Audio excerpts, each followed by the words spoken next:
Hi everyone, it is Reverend Heidi here from Lockroom Ullapool Church of Scotland, and I'm here for my midweek thought today. So thank you for joining in, tuning in from wherever you are. And today I wanted to talk about something slightly different, not way off topic by any means, but something from my heart today. Well, it's always from my heart, but also something that I wanted to talk about because of what's going on in our family this week, but also because it's Mental Health Week. And so I wanted to talk about something that I think we're all experiencing in our own ways. And today I wanted to share some comfort with you and some encouragement with you, that not just because it's Mental Health Week, but just because I want you all who are watching to know it's okay to not feel okay. It's okay if you're not feeling strong or helpful or positive. It's okay. And so today I wanted to actually spend a little time talking about grief. Now, many of you know that the Hercus family experienced loss this week when we lost our beloved Molly dog. Molly dog was an old gal. She was almost 15, but she was very much a part of our hearts and our lives. And she went off to doggy heaven on Monday. And so we're dealing with that, and we're all a bit sad and a bit fragile, and the house feels very strange right now. And I wanted to quickly just thank all those who have sent kind words and messages and love and support, and dropped off flowers and treats and sweets, and who have occupied my son and distracted him. And so thank you all. We're getting through it, but we're still all a bit fragile and sad. But I don't want to talk too much about Molly Dog this morning, but what I wanted to kind of address is the fact that we all experience the same loss, and yet even as a small family, we all are dealing with it in very different ways. This is the first day I haven't actually been crying, but almost any little reminder of that sweet dog, and I'm in floods of tears. Tony is just wanting to keep busy, and as soon as we got home from the vets, Tony gathered up all of Molly's dog food and treats and things, and brought it over to a friend who could use it, who is a dog lover. Jack is okay. He is grieving in his own way, but keeping him busy seems to be his best way of coping with grief. And that got me just to think about how we all deal with grief in different ways. And I think we always associate grief with death. And of course, death is the worst. When we lose a loved one, that is the worst form of grief there is imaginable. But I think we have to take hold of the fact that with coronavirus, we are all grieving in some way. Because grieving and grief isn't always about the death of a loved one. Grieving is about loss. And so I think whether we have wanted to say that's what we're doing, or whether to acknowledge that's what's going on, I think we all, in some way, are grieving. We are grieving normal life. We are grieving connection with our friends, connection with our loved ones, connection with our colleagues, connection with schoolmates, connection with learning. We are grieving affection. The number of heartfelt messages Tony and I got of how people wish they could just come over and give us a cuddle right now. And how I've said that to people throughout this as well, that people can't just go and run and give people cuddles right now. And we're missing that, and we're grieving that affection and that connection. We're missing normalcy. And we're missing life as maybe we took for granted, but life as it was. And we're missing our loved ones, and we're missing our friends. Now, of course, I don't want to diminish anyone who has lost anyone from coronavirus, or who is particularly feeling exceptionally grieving exceptionally right now because they have lost someone, or this is a time of year where they have lost someone. But we're all in our own way grieving something. And so today I wanted us to acknowledge that, and to acknowledge that we don't have to say, oh, I shouldn't be grieving or I shouldn't be sad, because there's people off worse than us. And so today I wanted to just share some thoughts about from this wonderful, it's a website that I've used in bereavement counseling. It's just grief.com, and it's David Kessler who is an expert on grief. And so some of my thoughts I'm sharing with you are coming from his books and his website about how we name the grief, how we manage the grief, and some things we can do to help us when the grief seems to be overtaking us. Because right now we have the grief that we're living with daily, and the loss of just the normal daily stuff that we took for granted, going having a coffee with our friends, going and chatting with moms at the school gates when we drop our kids off, popping in to see people, so we're missing that. But also on top of that, we have anticipatory grief, which, because this coronavirus, there's no end. We don't know when it's going to end. We don't know when it's going to get better. There's just this uneasiness in the air about how long is this going to last. So then we start to grieve what may happen, and we start to think the worst. And so we may start to grieve and have a sense of loss about income and our future and our security. And when we have loved ones who are older, myself, I have a loved one in a nursing home, and so there is this fear and this anxiety of grief that is to come, and so we're taking on that as well. And something that is always kind of come to my mind, living in the Highlands of Scotland, is this Highland Reserve. And this is not by any means a dig on anyone, but I am an American, and I'm very emotional, sometimes too loud, sometimes too over the top. Sometimes I do wear my heart on my sleeve, and when I am fragile and delicate, yes, I can get hurt very easily. I am human.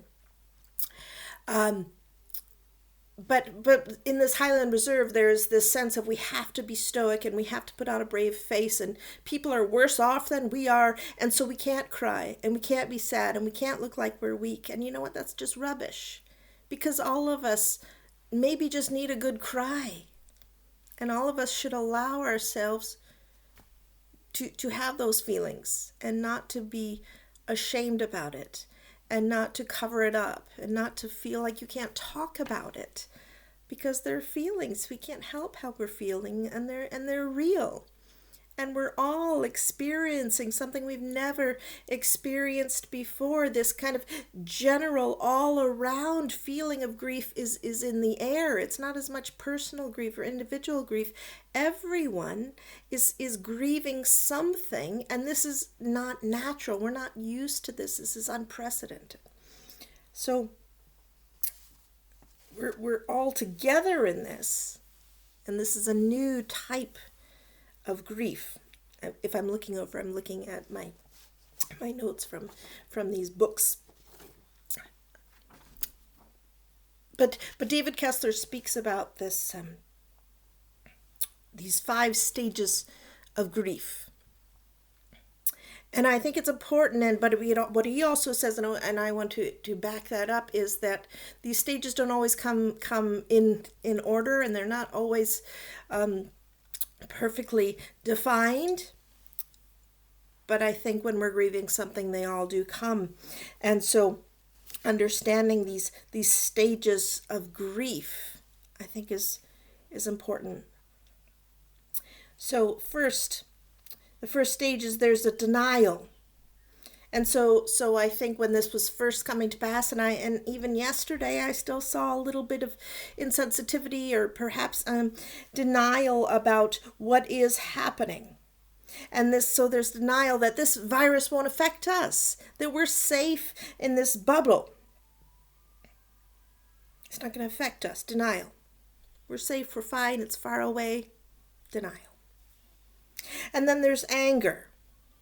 And I've seen a bit of the anger, not so much from people in Ullapool, but from other places, people wanting to protest, people wanting to have these gatherings to say, you're not going to keep us in our homes. You're not going to make us stay in our homes.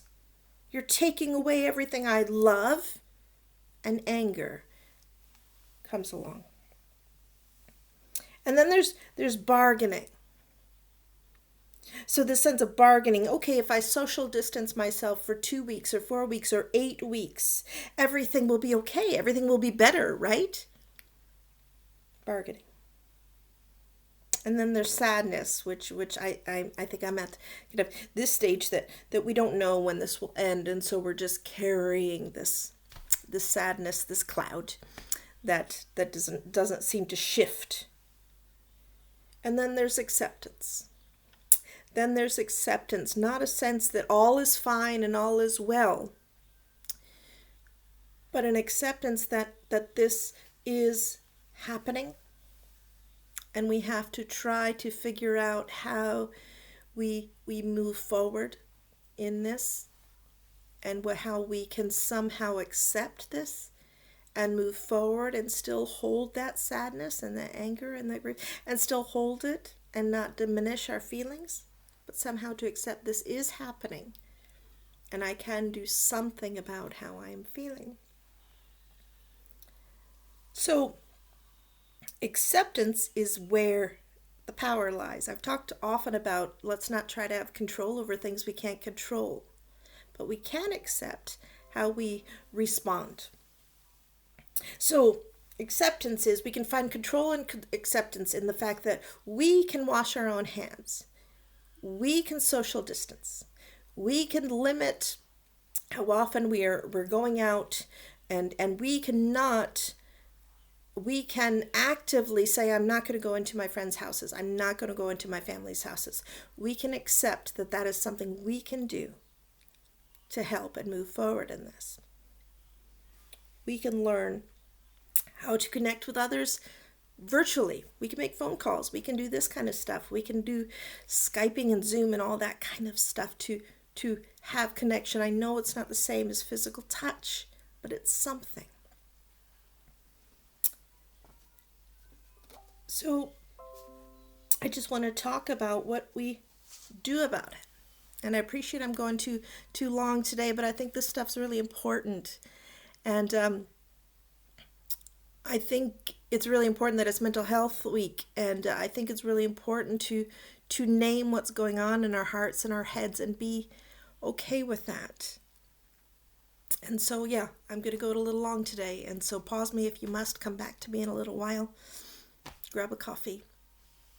But I think this stuff is important. I'm not going as much biblical today, but I will at the end just talk about how Jesus dealt with grief and how grief is biblical as well. So this I want to talk about from this David Kessler's book about this anticipatory grief and expecting the worst, and really that's anxiety. And I've talked a lot about anxiety, but when we have this anticipatory grief, we start to think the worst, and the worst that can happen. And then our mind begins to show us images. Our mind can play tricks on us if we think about our loved ones getting sick, and we see the worst case scenarios. And that is our mind kind of being protective. And I know we can't just ignore those images. And we can't just make them go away. And, David Kessler says your mind won't let you do that, and it can be painful to try and force those images to go away. But it's about finding a balance in the things that we are thinking, finding the balances in the things that we allow ourselves to take in and ponder. So if you feel the worst image is taking shape, try to make yourself think the best image. We all get a little sick and the world continues. That's the best image, okay? That not everyone we love will get sick and die. Hold on to that. We can hold on to the hope that no one we love dies because people are taking the right steps. We can't ignore the worst, but we have to try to hold on to the best and try to balance those out together. Okay? Try not to let the worst thought dominate. I know it's hard. And here's some real practical tips. And I think it doesn't help me, but maybe it will help you. But again, as I've said, I'm not someone, and I'm talking more about anxiety than grief at this moment, but anxiety is about advanced grief, grieving for what could happen. Now, I'm not someone who gets anxious, but yes, as you know, I am a bit sad right now. And so what David Kessler suggests, this is a real practical advice here, and maybe it will help you. And maybe if you're doing any kind of mindfulness stuff, this does help you. So here you go. To calm yourself down and to stop imagining the worst, you want to come into the present, the here and now. What is happening right here and now? Okay, so he suggests name 5 things in the room. So right now in my room, there's a computer, there's a yoga ball, there's flowers, there's a TV, and there's a love sculpture. There's 5 things. Okay, and then breathe and realize in this present moment, right now as you're watching this, wherever you are, in this present moment, nothing you have anticipated, your worst fears have happened right in this present moment. In the moment, you're okay. You're breathing. You're okay. There's stuff out there to worry about, but in this moment, you're okay. Be calm. Breathe. Use your sense and think about how you're feeling right now, that you're hopefully safe. You're watching this on a computer, you're safe. You have food. I hope you're not terribly sick. All right now as you watch this is okay. So try not to fear the worst.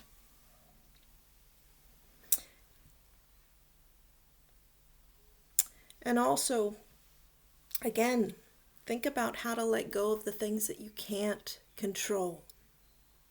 What your neighbor is doing is out of your control. What tourists are doing, out of our control. How other people are responding, out of our control. We can't take that on. We can stand 6 feet away.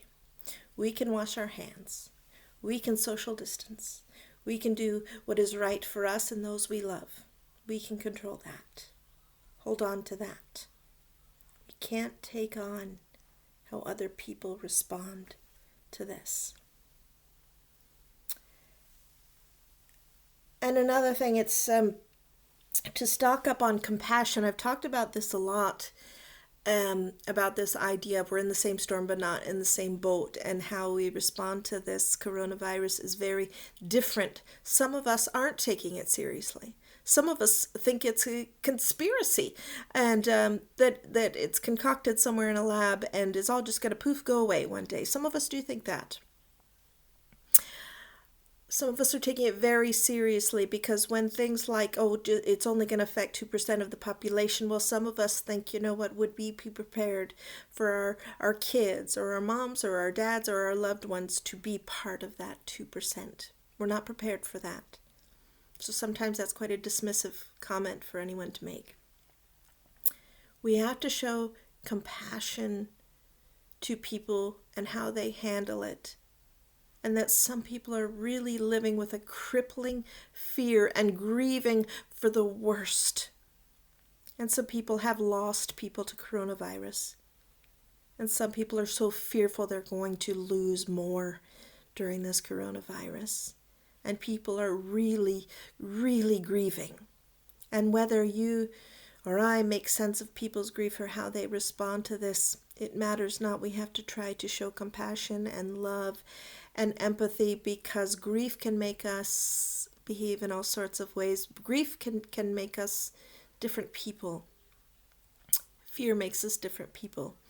And I think that's important. And I think that's important. And I'm kind of preaching to myself right now, because when we live in this, I think we're all at a heightened emotions, and so we're all a little more fragile than usual, and thinking more of the worst, and we're not always kind with our words, and we have to kind of appreciate that maybe things people are saying isn't what they would naturally say.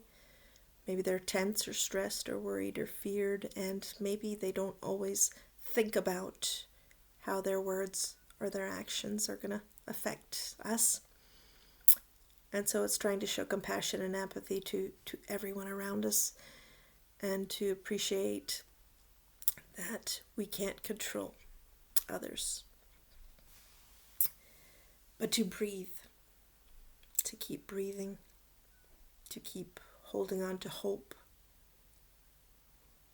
to find that balance of worst case scenario and best case scenario, and find the balance and sit peacefully in the balance.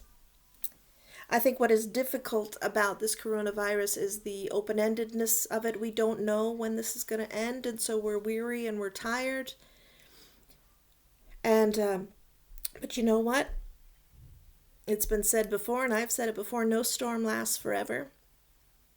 History dictates that we are taking the right precautions, that this will end. No storm lasts forever. This will end. But we have to hang on in there. This is survivable. We will survive. We will get through this. And so this is maybe a time to overprotect, but not to overreact. And maybe this could be a time where we find what's important. Maybe in this time of grief and grieving the things we've lost or we miss, maybe when this is all said and done, we'll realize the things that are really important, and the things in our life that actually we can afford to live without. And so maybe this is a time to take stock and yes, allow ourselves to grieve, but also to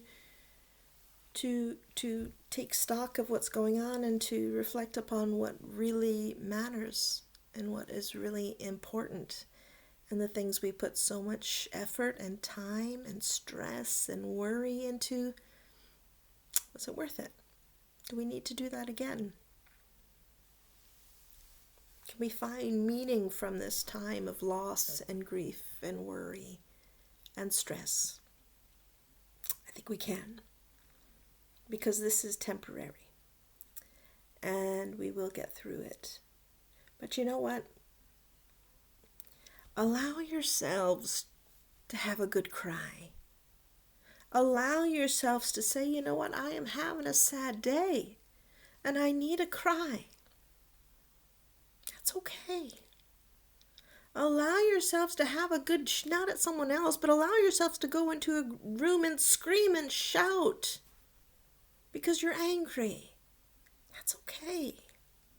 Don't feel you need to bottle it all in or keep it to yourself, or say, oh, people are far worse off than I am. Yes, that is always true.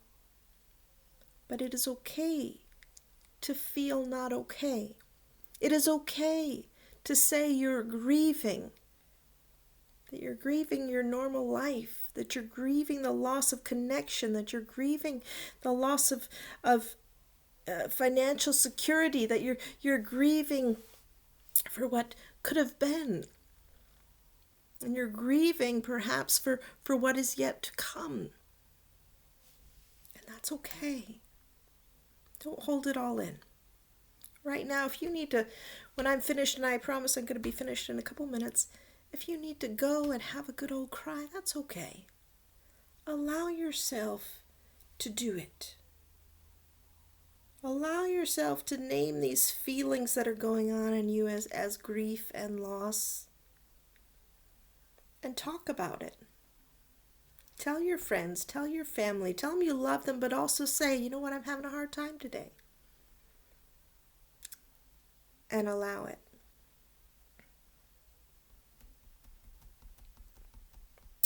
I'm looking at if I'm leaving out anything really important. I think I just want you all to know that don't fight your feelings. Let them come. Let the Highland Reserve come. Let your feelings come. Have a good cry. Hug your kids, hug your partners. Tell each other you love them. Don't take anything for granted. But allow yourself to feel whatever it is coming at this time. And know it is okay not to be okay. And I'm just going to close today with this idea that we have all these tips for mindfulness, to breathe, to think of the best case scenarios, but also I find great strength and comfort in my Father in heaven, and I do. And I know on my own strength there are many times in my life I couldn't get through things. And it is particularly that time now, not just because our dear dog has died, but because friends are struggling, because people in this parish are struggling, because I can't help people as much as I want to help people, because I'm worried about my... So I think just be patient with yourself and be kind to yourself, but also know that in this time that you are not alone. That we may feel desperately alone, but God is with us. God goes before us, God goes behind us, God goes with us, God is with us. We are His loved children. On Sunday worship, I reminded you that you are special. He knows you by name, and He doesn't want you to go into this world and live this world feeling you have to do it on your own. The scriptures tell us Jesus Himself, Son of God, He grieved. When He lost His dear friend Lazarus, He grieved, and He found comfort in grieving with His friends. He wept in the Garden of Gethsemane as He was preparing for what was to happen to Him. He was grieving. He shouted and cried out to God as He was on the cross of the pain and suffering He was experiencing. Grief is normal. Grief is natural. And so I encourage you all to allow the tears to flow, to not compare yourselves to others, how they are going through this process. But I also encourage you to know that our loving God is with you. Cry out to Him. Pray. Scream, shout, cry. He loves you, and He wants to help you with your grief, with your fears, with your worries. And I know I've done a full-on half-hour talk. And that's a little too long for any of you to keep up with, so I hope you hung in there. Or maybe you watch me in a few parts. I just wanted to speak from my heart today as your friend, as a woman of faith, as a minister who it's sometimes hard to keep it all together. And I'm human. And yeah, I do struggle too. But I also know I have a loving God who is holding my hand, who's holding me, who's holding my family up, who loves this community of Ullapool, who has a plan and purpose for all of us. And I know we will get through this. But I also know it's okay to have some days where I'm not quite feeling 100%. We all have them. But this too shall pass, everybody. This too shall pass. And in time, we will gather and laugh and love and hug and sing and pray and shout and praise. And we will start telling people we love them. and we care about them, and we won't take people for granted anymore. We will find value in things that we thought were just common. Having a cup of coffee with the friends, I can't wait. Having a pint outside in the sunshine. Little things that will happen again, my friends. So hang in there. Have a good cry. Let it all out. We're all grieving. But this too shall pass. God bless you each and all. Until we meet again.